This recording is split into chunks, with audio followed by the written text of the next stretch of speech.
ខ្ញុំដឹងរឿងស្នេហារបស់ខ្លើខ្ញុំហ្នឹងនៅកាលពីចុងឆ្នាំ2021គាត់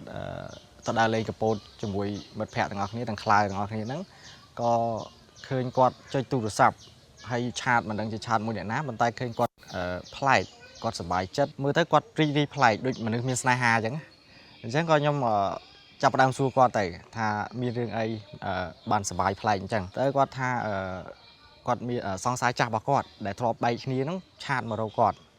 ហើយគាត់ក៏ប្រាប់ក៏សួរយោបល់ខ្ញុំថាតើគួរធ្វើបែបម៉េចហើយតើគួរតបឆាតមួយគេដែរអត់ហើយខ្ញុំក៏ប្រាប់ខ្លាខ្ញុំវិញថាយើងត្រូវក្លាហានព្រោះយើងនៅស្រឡាញ់គេបើយើងនៅស្រឡាញ់យើងត្រូវក្លាហានសារភាពប៉ុន្តែគាត់នៅតែដល់វិញថាខ្ញុំជាស្រីតើខ្ញុំសារភាពប្រាប់គាត់មិនខ្ញុំក៏បានបង្ហាញវីដេអូបរទេសមួយដែលមនុស្សស្រីទៅសារភាពទៅមនុស្សប្រុសតែក៏បានជោគជ័យហើយខ្ញុំបង្ហាញវីដេអូនឹងទៅគាត់ក៏មើលហើយក៏គាត់មានអារម្មណ៍មួយដែរថាគាត់ចង់ធ្វើបែបហ្នឹងហើយក៏ខ្ញុំជំរុញគាត់ទៀតថាធ្វើទៅព្រោះយើងអត់មានពេលអីយូរទេធ្វើវាទៅទោះបីយើងបានលទ្ធផលបែបណាក៏យើងត្រូវទទួលយកទៅឲ្យយើងដឹងថាវាលទ្ធផលច្បាស់បែបណាហើយគាត់ក៏សម្រេចចិត្តធ្វើតាមហ្នឹងតាមដែលខ្ញុំបានជំរុញគាត់បន្ទាប់មកគាត់ដល់ថ្ងៃដែលឆ្លងឆ្នាំគាត់ចង់មកលេងសៀមរាបគាត់ក៏សួរខ្ញុំថាតើគូមកដែរអត់ព្រោះម្នាក់ប្រុសហ្នឹងគាត់មកនៅសៀមរាបហើយគាត់មកលេងសៀមរាបហើយខ្ញុំក៏ប្រាប់ថាទៅអាចទៅ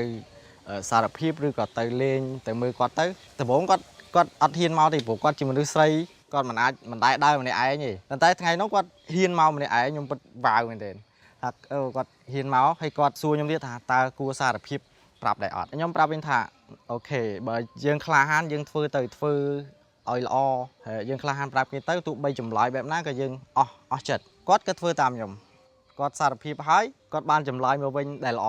ថាគេព្រមស្រឡាញ់យើងដូចគ្នាខ្ញុំពិតជាសប្បាយចិត្តហើយរំភើបខ្លាំងមែនទែនដែលខ្ញុំជំរុញទឹកចិត្តទៅគាត់ហើយគាត់អាចធ្វើបានហើយគាត់អាចកាន់ដៃគ្នារហូតដល់ថ្ងៃចូលមង្គលការនិងចាប់ដៃគ្នាទៅតទៀត